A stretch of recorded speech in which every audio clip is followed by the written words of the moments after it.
Yesterday, the CEO of Sonos, Patrick Spence, who had been the fearless leader of the company for over a decade, resigned after setting the Guinness Book World Record for the most disastrous app launch of all time. During his reign, the company grew from almost nothing to a multi-billion-dollar manufacturer of wireless headphones and speakers. The hardware is so great that people are willing to shell out $500 just to listen to carbon-based lifeforms in its full sonic glory. Things were going great until a few months ago when all that brand goodwill was flushed down the toilet because they decided to completely rewrite their mobile app in Flutter and release it in a half-baked state, which ended up costing the company hundreds of millions of dollars and the CEO his job. First day on the job, the new CEO comes in and immediately fires the chief product officer. And that comes after rumors that Sonos executives had completely ignored warnings from software engineers, which almost never ends well. It is January 15th, 2025, and you're watching The Code Report. But first, I need to get something off my chest. Even though smartphones stopped making headphone jacks many years ago, I still prefer to raw dongle my headphones straight into the USB slot. One reason I like that is because there's no stupid app to download just to make the hardware work.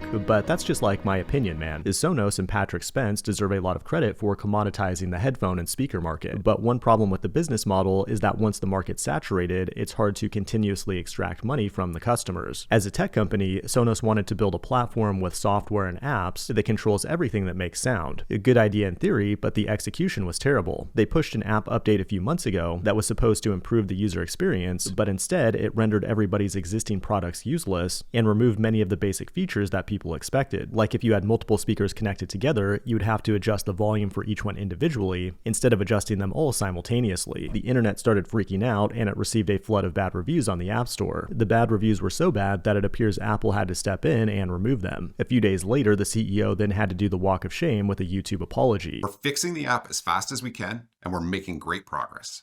But that's not nearly enough. He made the smart move to keep comments turned off, and was right, the apology is not nearly enough. He lost his job, and they're only giving him $1.8 million in severance, which is a sad amount for a CEO that built a billion-dollar company. But how did this happen from a technical perspective? Well, the haters are going to say it's Flutter's fault. They should have only used native code and never messed with any cross-platform garbage. But in reality, Sonos was an early adopter of Flutter back in 2020, and the app everybody loved was also written in Flutter. It appears the bigger problem is that the new app relied more on cloud services over the network, as opposed to just connecting to the speakers locally. This might be required to build a truly smart speaker system, but when they released the new app, they failed to test and stabilize all its new features, and it resulted in all kinds of connection issues for customers. But once again, this is not an issue of incompetent engineers, but more an issue of corporate executives trying to push out a product before it's ready. Here's what a Sonos engineer said in his own words.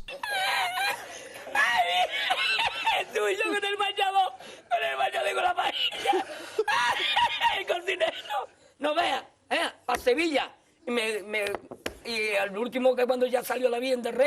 Luckily though, technical issues like this will be a thing of the past, because according to Mark Zuckerberg on his Joe Rogan interview, Meta expects to have AI-powered mid-level engineers by the end of 2025. That could be bad news for programmers, but Zuckerberg recently had even worse news for its army of fact-checkers. And Harry and Meghan are absolutely furious. Zuck is getting rid of fact-checkers and replacing them with an X-style community note system. That's a much better approach, but why has Zuck suddenly become a free speech champion? It might have something to do with the fact that Meta has ongoing legal battles with the Department of Justice, or maybe it's the fact that Trump once threatened to throw Zuckerbucks in jail, and now he's doing the best he can to play the victim. But I might also go to jail myself because I've been using the trademark JavaScript logo in my videos. What you may not realize is that the JavaScript logo is owned by Oracle, and recently the team behind Dino asked them to voluntarily withdraw their trademark so that it can be used freely by the community. Well, Oracle was like, nah bro, and now they're entering a legal battle where they'll start the discovery process to show how JavaScript is a widely recognized and generic term that falls outside the scope of Oracle, but it might take years before they actually resolve this dispute. There's a lot going on in the world today for developers, and if you want to keep up on it, you should be going to daily.dev on the daily. It's a completely free social platform that curates all the best developer content on the internet. Whether you're learning how to code, looking for updates on your favorite JavaScript framework, or want to find out if AI finally replaced you, daily.dev is the place you're going to hear about it first. What's especially awesome though is that it's not populated by bots, but real humans working in the tech industry that you can network with. When you install their highly rated and free browser plugin, you'll get the content programmers crave on a daily basis. Join over 1 million other developers right now by going to daily.dev/fireship. This has been the Code Report. Thanks for watching, and I will see you in the next one.